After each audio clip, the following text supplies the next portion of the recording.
Yeah, and I feel like that's something we haven't discussed is the Nico going to UCLA part, and obviously we'll talk more about Joey Aguilar because he is an important piece to this puzzle because he was the other part of the trade.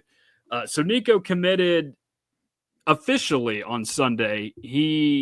It was leaked that he was going there on, I believe, Wednesday. It was Colin Cowherd who came out and said it. And naturally, the family came out and said, oh, no, it was not about the money at all. It was the offense that Josh Heupel was running, which, if you look into both of those narratives that they're trying to spin, neither of them makes sense. The money thing, like, yes, he was asking for $4 million. He probably could have gotten two, maybe 2.5 here at Tennessee, but he instead has to settle for 1.5 at UCLA, which, if you factor in California taxes, he's pocketing like $800K, which not to say $800K is a low number by any means. That's I would love to have an income like that, but uh, it's not at all what they wanted in the first place. And then you look at the offensive side of things, that whole argument. Well, guess what? UCLA ranked 118th last year in offense. They've got a brand new offensive coordinator, Tino Sunseri, who was the co-OC with, I believe, Mike Shanahan at Indiana. Not that Mike Shanahan, Pittsburgh tight end Mike Shanahan was their offensive coordinator. And if you think Sunseri is a familiar name, it's because it is. Sal Sunseri is his father, who had the Dooley defense in, what was that, 2012? That was just so bad. I mean, that team could have been a lot more that year, and that defense just let it down all season long. So he's not really transferring to a better situation. Like, I don't know what kind of weapons they have there at UCLA to try and help him out a little bit, because it seems like he really needs some trusted options at wide receiver, and he should have had those last year at Tennessee, but I don't know how much of it was on the receivers or Nico at this point, just with everything that's transpired over the last several months with all the guys hitting the portal right before the offseason began. And then, of course, Nico just 2 weeks ago now. So, yeah, it's a whole crazy situation going on there with that family. And like you said, Madden has transferred out, and UCLA is supposed to be a strong. They have strong odds to be the suitor, or the not the suitor, the destination for Madden, and that to me is just funny. And decommitments, I don't know how much they really mean anymore with high school kids, just with the way the portal works now and the fact that anybody can go anywhere whenever they feel like it. But and the fact that they managed to negotiate that deal with Nico too, it's just like, are you guys just not sick of this family by this point? Like, you've been, because Nico, didn't he have some interest in UCLA out of high school? I Yeah, want to say he did. I'm pretty sure he And did, and his brother was committed to go yeah, play at yeah, he was UCLA. committed, and then he flipped on signing day to Arkansas. It's like, at what point do you just want to rid yourself of these people? And they, who knows, they might. The way things have gone over the last couple of weeks, couple of months for UCLA and the Iamaleava family, it's a whole mess. Who knows? Maybe they're out of there at some point. A lot of these kids tend to jump around from school to school with these family dynamics like this. So, yeah, the whole situation is wild with that family, and just all kinds of different narratives being spun up. Last thing I have on the family is that UCLA has to go to Ohio State on November 15th. So mark your calendars accordingly. Oh yeah, that's going to be an interesting one for sure, because I'm sure everyone's seen at this point with Nico's Instagram posts too.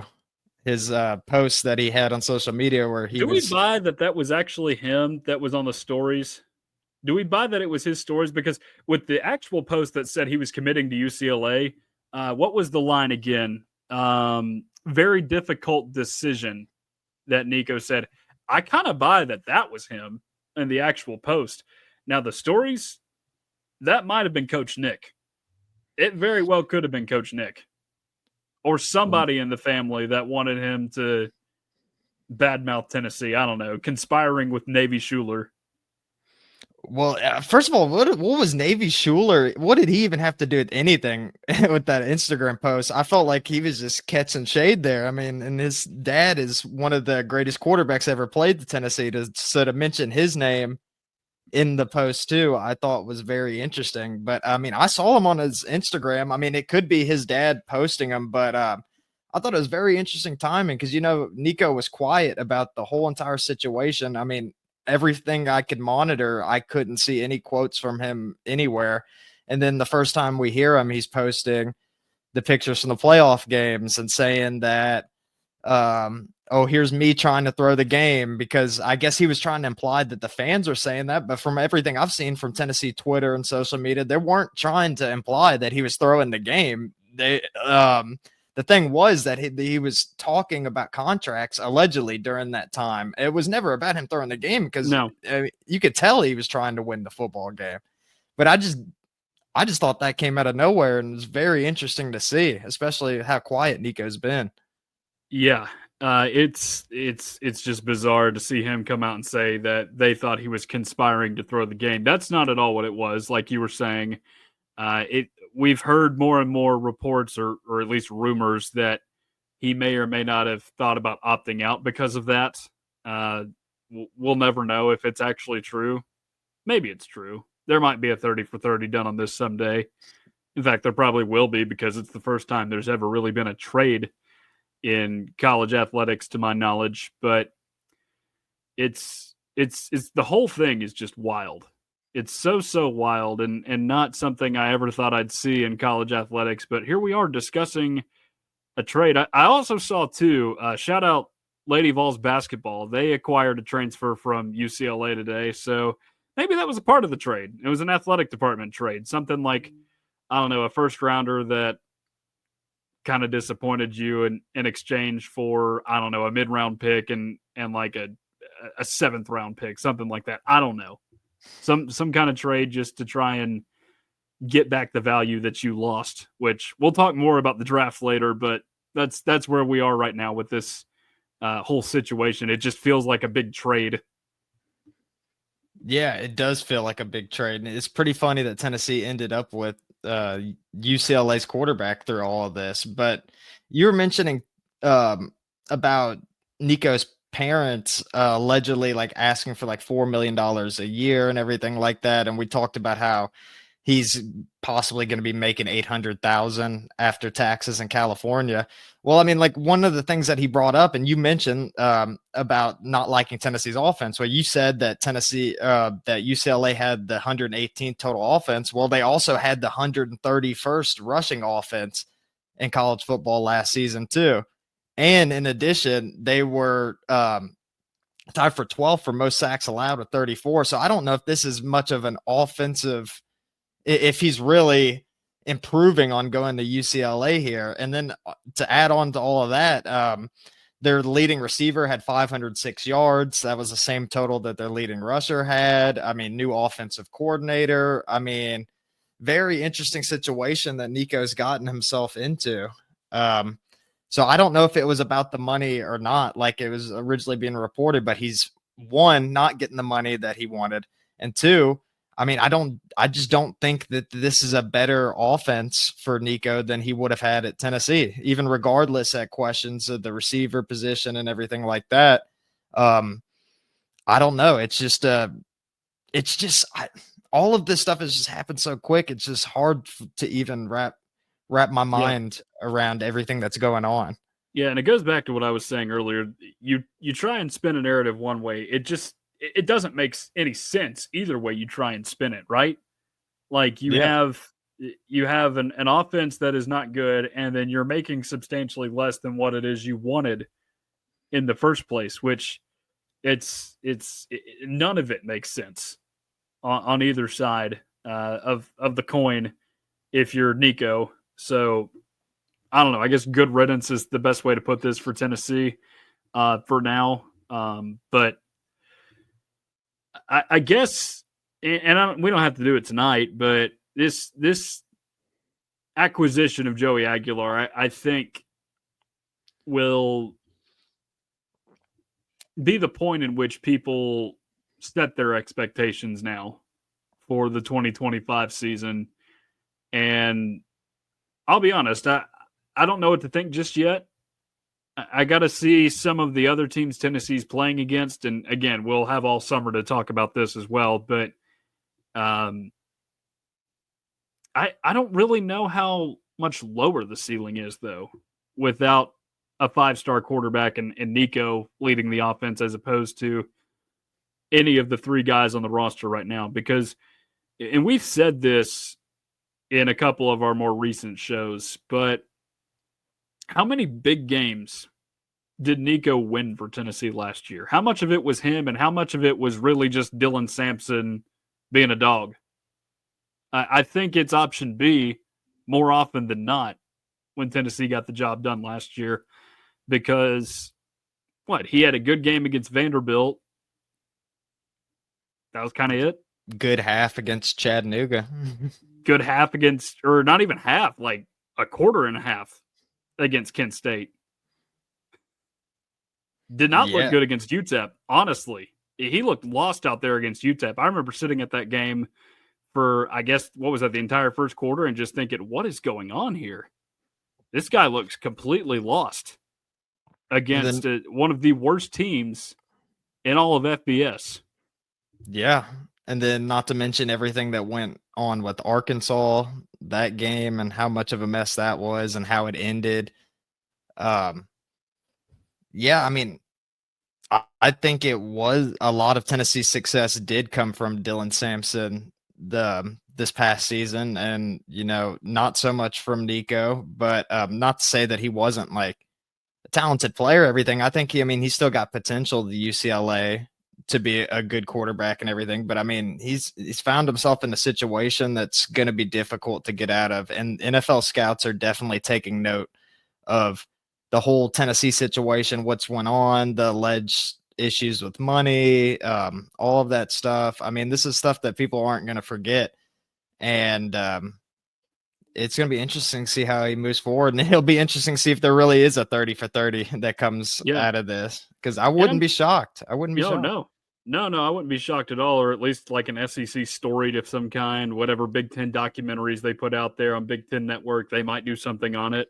We'll see what happens in the future. But going back to what I was just saying, like, how much better is Nico without Dylan Sampson in the system and any of the receivers from last year? Because at least right now, we think the receiver room has taken a step back. We think the offensive line has taken a step back, although that may not be the case. We'll find out when the season actually starts. We know for sure Tennessee has taken a step back in the running back department. There's no question about that. So I don't see how Tennessee improves from last season with Nico, knowing you have all these other losses going into the 2025 season, just at different positions on offense. Yeah, and like I don't think losing Nico is like the huge deal for Tennessee because of the things that you mentioned. I mean, a lot of the times last year it seems like it was Sampson's offense, and a lot of the games that Tennessee won was through his legs carrying the team. So with Nico being gone, I feel like Tennessee's in the same situation that they were beforehand, except there's a whole bunch of eyes on the team now with Nico being gone.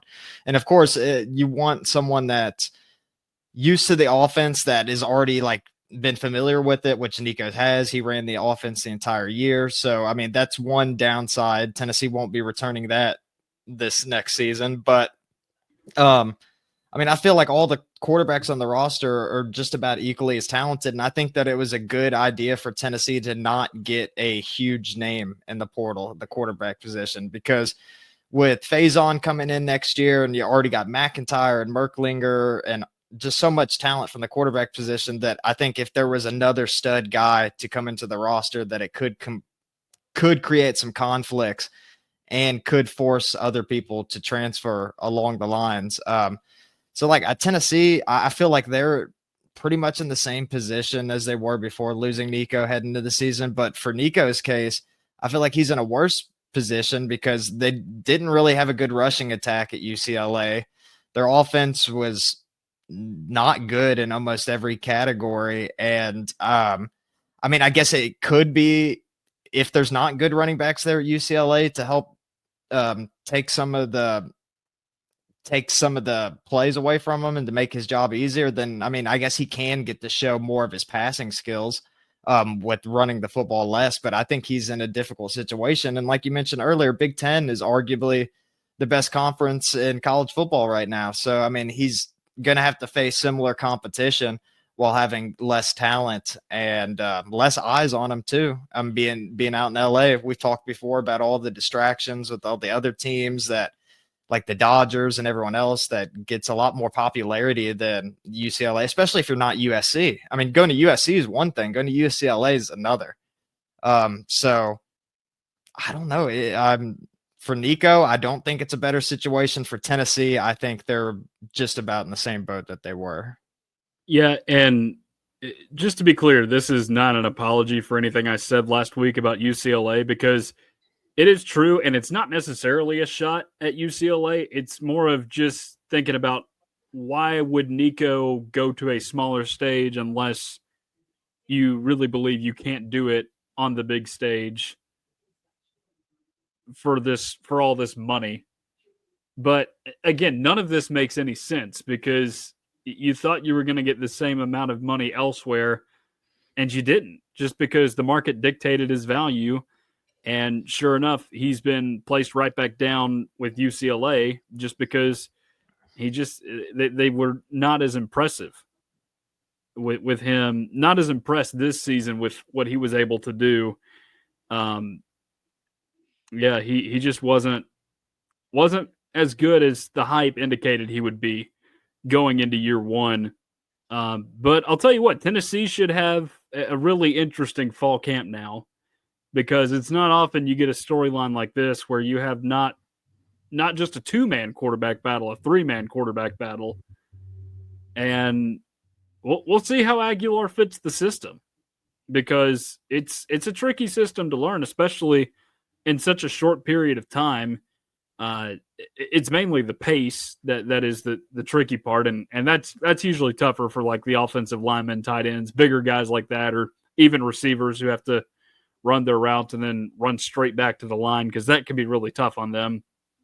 But it's a different look than what he was used to. And I'm trying to think, who is the last notable college football player who transferred to one place, spent an off season there, and then went to another right after the spring period ended. And I know there have been a couple in later off seasons since the portal has gotten really wild, but I mean, who is the last really, really big name outside of the ones that left here, like Tyler Barron and Wesley Walker and all those guys? In terms of quarterbacks, I can't really think of one. Yeah, because you're talking about like a quarterback that like had intentions to go into another school and then like right before the season started, go to another one. Yeah, I mean, I can't really think of one player. And that was something that I said before Nico transferred. Like, why would you want to do that? And he did it. He set a new standard for it and everything. Yeah, and it's not like Nico can sit out either. I mean, with that red shirt already being gone, I mean, he's just gonna have to deal with whatever situation he's given at UCLA now. And I mean, of course, like he could transfer along the line. I mean, it wouldn't be out of the realm of possibility for him to transfer back into the SEC. But for this season, I mean, it's going to be interesting to see how things go, especially that Ohio State game, because I imagine Ohio State's going to bring the energy against UCLA whenever Nico's playing them. Hey, Jordan, it is official now. Madden Iamaleava is following Nico to UCLA. Really? Yep. On3 reported that about 10 minutes ago, so we're a little late on that. But, you know, Madden never committed here. We didn't think he was going to commit here because of George McIntyre, but he is going back to UCLA, and they're just hoping that they can create their own little dynasty out there at UCLA, I suppose, if they don't transfer out again. Yeah, I guess so. I mean, I feel like we all figured that he would go back to UCLA and transfer there or to commit there, but I don't know. Like it's even more interesting situation because like we talked about the money of Nico. We talked about the playing time of the offense. Now Nico's in a situation where it looks more difficult for him. Well, what about his brother now too? I mean, assuming Nico plays at UCLA for like 2 years, and that's 2 years that his brother can't be playing either. So I don't know what's going on with this family and their decision making and everything. I feel like if Madden wanted to have his own legacy, and to have the best potential that he could have, I think he should have stayed with Arkansas, just to be honest. Especially with how Arkansas played against Tennessee last year. I mean, they showed a little bit of potential there. I don't know about him going to follow his brother and be his brother's backup. I mean, I don't know about that.